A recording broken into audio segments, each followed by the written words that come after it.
একদিন ওয়ালিদ স্বপ্নে দেখল যে বাইতুল মুকাদ্দাস থেকে এক ঝলক আগুন বের হয়ে এসে তার রাজপ্রাসাদ সহ গ্রাস করছে। তার অনুসারী কিপ্তি বংশকেও জ্বালিয়ে দিচ্ছে, কিন্তু বনি ইসরায়েলগণ সম্পূর্ণ নিরাপদ, আগুন তাদের স্পর্শ করছে না। ফেরাউন রাজ্যের গণকদের ডেকে এর ব্যাখ্যা জানতে চাইল। বাল আম বাউর নামে এক গণক বলল, ইসরায়েল বংশে একটি শিশুপুত্র জন্মগ্রহণ করবে।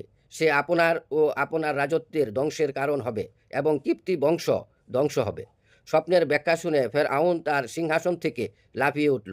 সে রাজ্যময় সৈন্যদের পাহারা নিযুক্ত করল এবং জন্মগ্রহণকারী সকল ইসরায়েলি শিশুপুত্রকে হত্যার নির্দেশ দিল।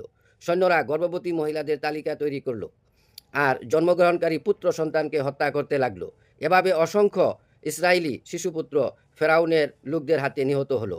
হজরত মুসা আলাইহিসসালাম এর মাতা গর্ভধারণ করেছিলেন। আল্লাহর কুদরতে ফেরাউনের লোকেরা তা বুঝতেই পারেনি। তার জন্ম হলো।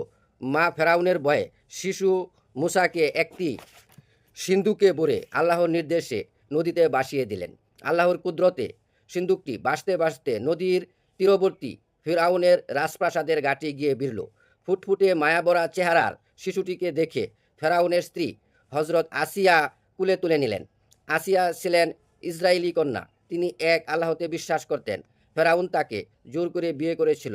শিশু মুসা আলাইহিস সালাম অন্য কারো দুধ পান না করায় হজরত মুসা আলাইহিস সালাম এর বড় বোন মরিয়মের পরামর্শে মুসা আলাইহিস সালাম এর মাকেই দাত্রী নিয়োগ করা হলো।